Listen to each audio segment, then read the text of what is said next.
Saya hanya ingin mengutip ucapan putrinya Ismail Haniah. Ismail Haniah mengatakan dia punya putri, saudara. Putrinya bilang, sudahlah, jangan tarik-tarik perjuangan pembelaan Masjid Al-Aqsa karena konflik sektarian. Ayah saya justru harusnya ditanya, kenapa sih kok ayah saya Ismail Haniah jauh-jauh ke Iran? Kenapa ke negeri-negeri tetangga? Kenapa nggak perginya ke Saudi? Kenapa nggak perginya ke Yordan? Kenapa nggak perginya ke Mesir? Kenapa kok jauh-jauh ke Iran? Kemudian beliau sampai mati syahid di sana.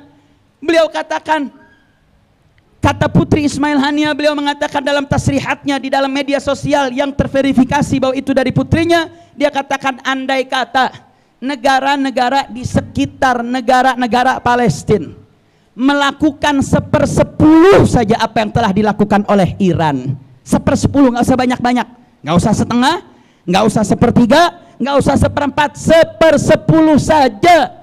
Setiap negara-negara di sekitar Israel, negara-negara yang berada di sekitar Palestina, mereka melakukan 1/10 yang dilakukan oleh Palestina, yang dilakukan oleh Iran terhadap pembelaan ke Palestina. Saya yakin, kata putri Ismail Haniah, satu malam Israel sudah habis, hilang di atas muka bumi ini, saudara.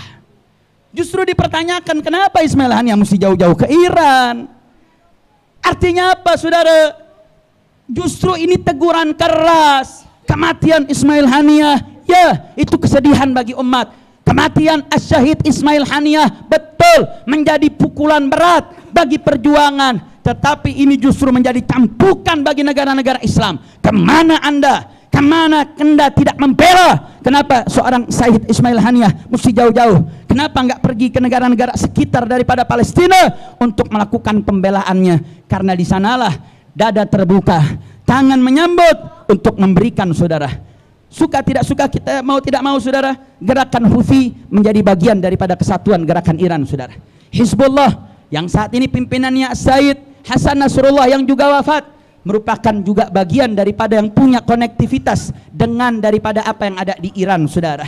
Bahkan saat ini pimpinan Hizbullah, dari pimpinan tertingginya Sayyid Hasan Nasrullah sampai seluruh jaringan, sampai jenderal-jenderalnya sekarang sudah habis, saudara. Bahkan kemarin serangan terakhir barbar yang begitu luar biasa yang dilakukan oleh Israel, mengincar khalifah yang akan menggantikan Sayyid Hasan Nasrullah yang informasinya juga sudah wafat, saudara. Artinya saat ini bagaimana pertempuran semakin meluas. Bagaimana saat ini, tadi kata Dr. Ahid, semenjak 75 tahun belum pernah terjadi serangan resmi yang dilakukan oleh negara seperti yang dilakukan Iran kemarin, saudara. Makanya kita lihat video beredar, kesenangan, keceriaan, tarian, kegembiraan dari masyarakat Palestina ketika melihat lontaran demi lontaran roket yang dilontarkan dari negeri Iran yang berjauhan ratusan kilometer. Dan luar biasanya informasi yang kita dengar dari Dr. Ahid, saudara, maupun dari portal-portal berita, serangan-serangan yang ditujukan berhasil menembus titik-titik strategis daripada markas-markas militer Israel. Alhamdulillah. Iron Dome yang dimiliki pertahanan Israel nggak mampu, saudara, karena jumlah roket yang ditembakkan luar biasa. Bahkan menariknya, saat itu Iran lewat proksinya Hizbullah, begitu juga masuk dengan gerakan Houthi-nya, dalam satu waktu yang sama melakukan serangan dalam waktu yang bersamaan. Hizbullah dihitung 4 hari saja sudah 800 roket mereka tembakkan, saudara. Dia cari titiknya dan dicarikan titik-titik yang menyerang, titik-titik strategis. Dan luar biasanya, saudara, mau dia Sunni, mau dia Syiah, tapi luar biasa yang menjadi target mereka bukan warga sipil. Yang mereka cari adalah tempat-tempat di mana kem-kem, tempat para tentara-tentara Israel, tentara-tentara bayaran yang mereka saat ini bermukim di wilayah Tel Aviv. Makanya ini satu kebanggaan, saudara.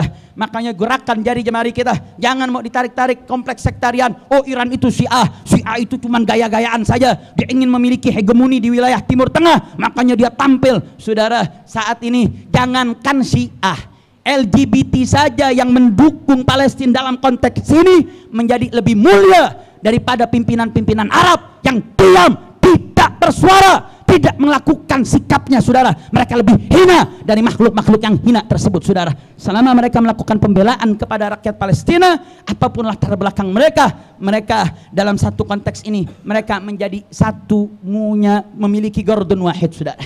Ini memiliki nilai yang sama. Makanya jangan pernah kita mau diadu domba dalam konflik sektarian dalam perjuangan kita untuk bela Palestina. Kira-kira siap bela Palestina? Siap terus berjuang untuk Palestina? Siap terus boikot produk-produk Israel? Siap terus melakukan jihad harta? Takbir! Takbir! Kita minta Ustadz Adi, Ustadz Alwi untuk bawakan mars aksi bela Palestina untuk kita grow.